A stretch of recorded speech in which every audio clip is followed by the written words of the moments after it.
Everyone's talking about Stranger Things Season 4. Season finale is coming up. You don't know what's going on. I'm gonna do my best to explain everything, review everything, while also simultaneously becoming Season 4's main antagonist, Vecna, who truly was the most of my worries and the least of my worries, because I will admit I did watch Season 1, I watched part of Season 2, completely skipped Season 3, dove right into Season 4, so I was very confused. Which, by the way, I'm more of a body painter, I'm not really an effects makeup artist, so we'll see how this goes. Season starts off with setting the scene that the kids are in high school now, showing some annoying jock dude that gets way too much screen time. No offense to the actor, by the way, you did a great job establishing a high school teenage football player, but I truly have experienced enough of 3 years of that in my life. Elle, Will, and Joyce are now living in California, so Will is with Elle in high school and everybody else is separated back at Hawkins. So basically our characters are divided throughout the season, and essentially we're following 3 or 4 different storylines the entire time, which I'm assuming will come together in the finale. We're also introduced to a new character, Eddie Munson, which if you have been online and you have not been living under a digital rock, I'm sure you have seen his face plastered everywhere, even if you didn't know his name. Now, Eddie is a really fun character. He's a very, very good representation of the 80s. I mean, all the characters obviously are, but Eddie is like that 80s dude. And now that I'm actually thinking about it, I wonder if Eddie's name is based off of Iron Maiden at all. By the way, I don't usually put silicone appliances over my eyebrows, so I'm just trying to be safe and cover them. Because I just don't want to get my eyebrows ripped off, and I just don't know how that works. So Barry Gower, if you're watching this, you know, if you could provide guidance, I would appreciate it. Barry Gower is part of the makeup team that worked on Vecna in real life. So actually let's hope he's not watching this. Or maybe he'll love it and be like, let's teach her how to put silicone appliances over her eyebrows without glue. Are you ready to look awesome? Absolutely. Now, Season 4 wastes 0 time getting into some graphic scenes, which, long story short, because you really should see them for yourself, we see a cheerleader get lifted up into the air, her bones break one by one, and her eyeballs get ripped out of her face, and then she drops to the ground. In Eddie's house, by the way, who we were just introduced to, he is not having a good time, this guy. So, of course, the police are thinking, yo, Eddie murdered Chrissy. They're not thinking, oh yeah, maybe some creature from the upside down came through a portal, murdered Chrissy. No, of course, they're gonna think of the rock band drug dealing dude who's in a club called Hellfire, which is their D&D group with like Dustin, Mike, and them. Actually really cool, sick name, by the way, might order a t-shirt. Anyways, they're like, yeah, Eddie for sure killed this girl. No, he didn't.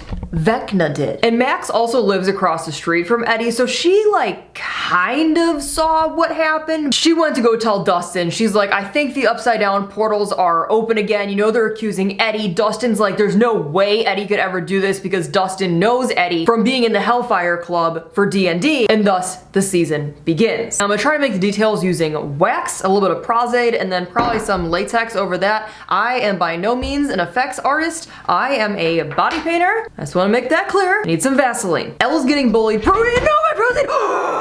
Well, YouTube, be sure to like and subscribe because this is an adventure here.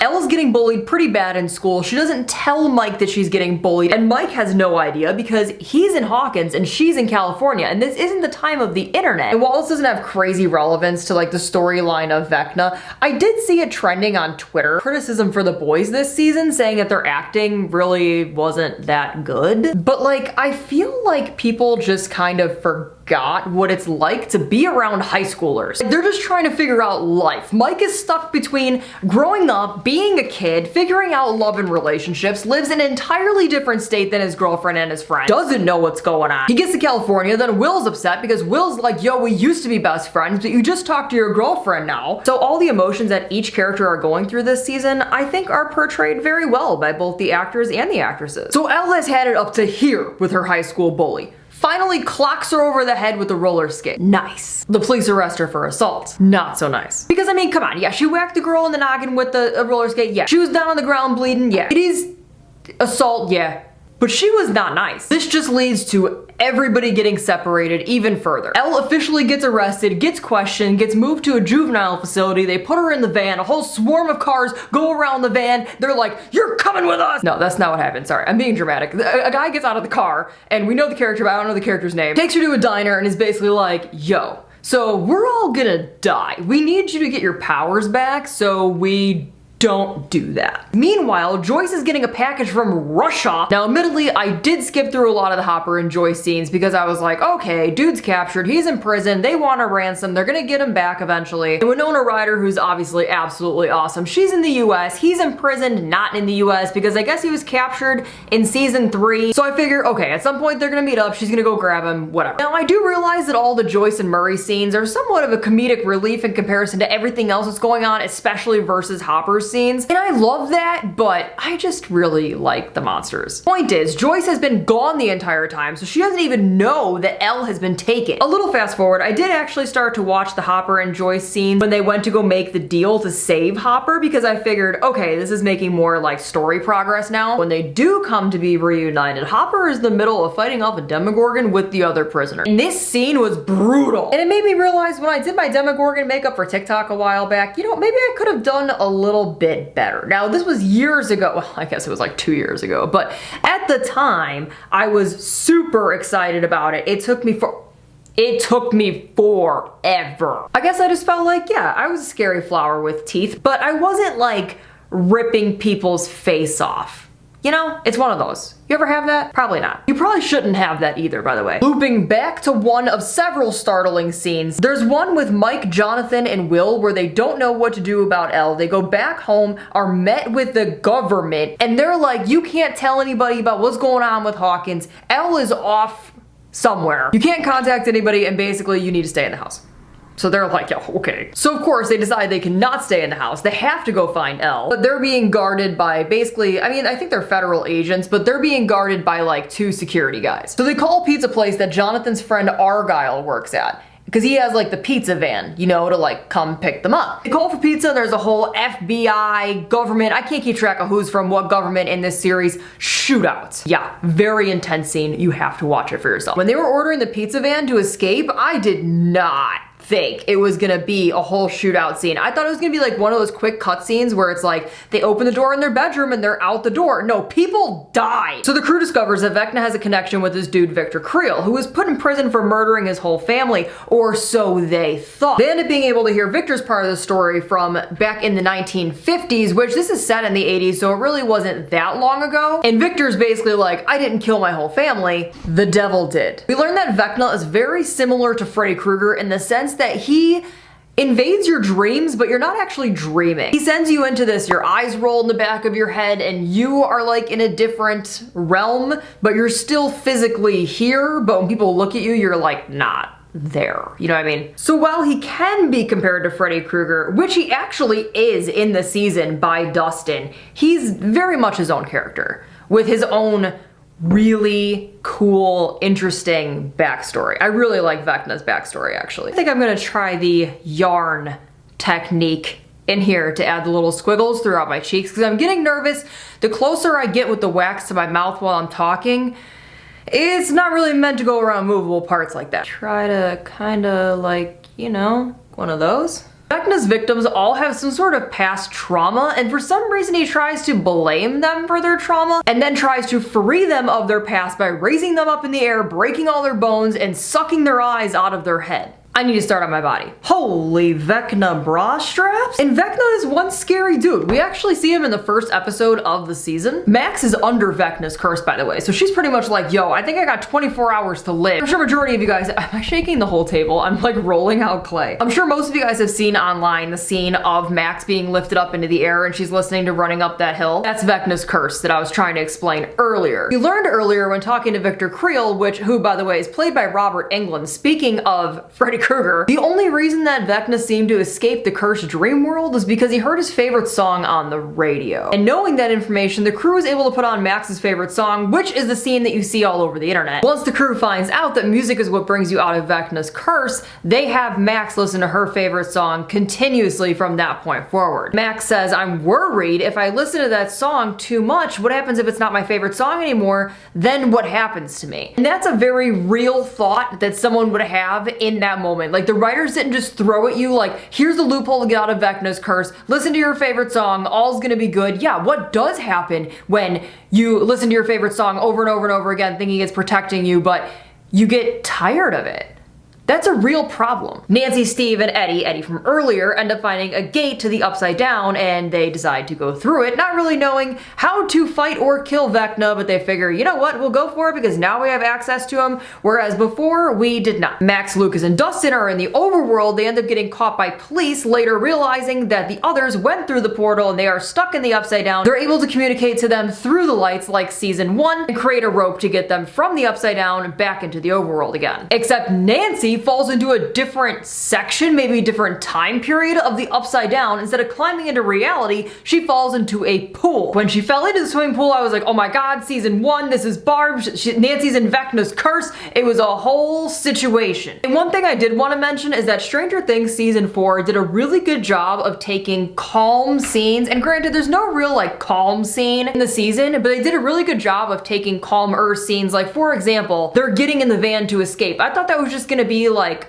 easy cutscene. No. When everyone's going through the portal and Nancy goes into the Upside Down even further, I personally thought that she was just going to climb through and the crew was going to reunite and work their way towards Vecna. I think they did a very good job of doing unexpected twists and turns that add to the story and don't just make the story longer. I was actually watching a whole video on Vanity Fair's YouTube channel, who posted an entire thing of the behind the scenes of creating Vecna, and he actually explains the color palette that they used for Vecna based off of Michael Mayer's original concept design for the character. And really in effects makeup, people usually reference things that are in real life, so that way the characters are believable. You would think that they actually are within this world, they have blood, and they're alive. So they actually said that they referenced a lot of bruise tones, which I kind of got the gist of, but they also said that they referenced sea life, and I was like, oh. Anyways, I could talk about the makeup in a whole separate video, but it's probably better if you guys just hear from the actual makeup team themselves, so I'll link it in the description below in case you guys want to check it out. We're gonna try to stick in the blues, greens, purples, and some reds a little bit. He didn't mention red, but I mean, and I'm very nervous to put this color on because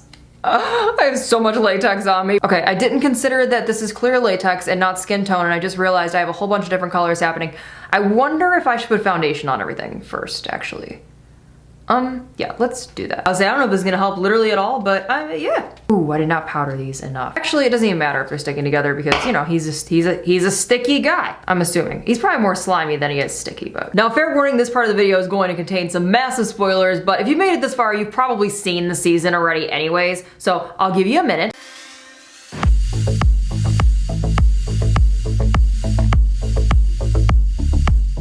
This looks absolutely horrible, by the way, so let's hope the paint can save it. So, Victor Creel's son is Henry Creel, who's #1, who is Vecna? How and why did Henry get his powers to begin with? Is it genetic? I do know that his family wanted to put him in a hospital, which is how he ended up with the doctor from Elle. God, this paint is so bad. I am so sorry, Vecna. I was doing well, and then, of course, the painting portion, go figure, I'm struggling a bit here. You're looking a little muddy and a little bit rainbow. Nothing turning the lights off can't fix. Anyway, but we also know that Elle has a mother, so she wasn't like grown in a lab. So does she have the same DNA as Henry? Like, are they brother and sister?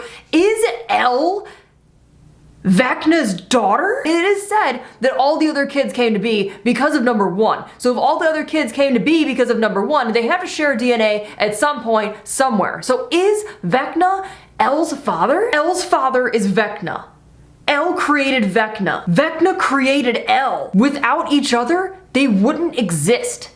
Who's with me? Now, when I found out that #1 was #1, I already knew that because I did see spoilers on the internet. And you know what? Spoilers don't bother me. Like, ever. Whatsoever. I'm still gonna watch something, even if I know how it ends, even if I know how it goes, because I feel like I haven't experienced the story that's being told. So even if I know how it ends, it doesn't really matter because I haven't gone through the experience myself. Holy cow, this paint job is horrendous. One question I do have unanswered for the entire series: is Henry Creel aware that there is a music loophole that gets them out of Vecna's world? Because if you think about it, when Henry's explaining his story of what happened in his past, he says his father got arrested for the murders. Like he wanted. Now in his flashback, you see him turn the radio on first before everything officially starts. So did Henry know that there's a music loophole, put on his dad's favorite song, let his dad go into like Vecna's world, see his past, only to come back out and see everyone gone? Or is Henry completely unaware about the music loophole, put the radio on just to like mess with them before everything started happening? His dad's favorite song happened to be on, and his dad survived. Because also in the scene with Max, you see him turn to look about the open portal for her to get out. Can he hear Max's favorite song? Is he aware of music being a loophole? Because judging by the story that he's saying, well, my dad got arrested like I wanted, that sounds to me like Vecna is completely aware that music is a loophole to get out of his world. Now that you're all caught up, I have all of my energy out of me because this so far has taken about 5 or 6 hours to do, and I still have some other little things I want to film. I don't know if I'm gonna do an update video after the season finale or what, but if you guys would like to see an update video from me, let me know in the comments. Type Demogorgon lives or something like that, because if I do a season finale update, I very well may try to redo the Demogorgon.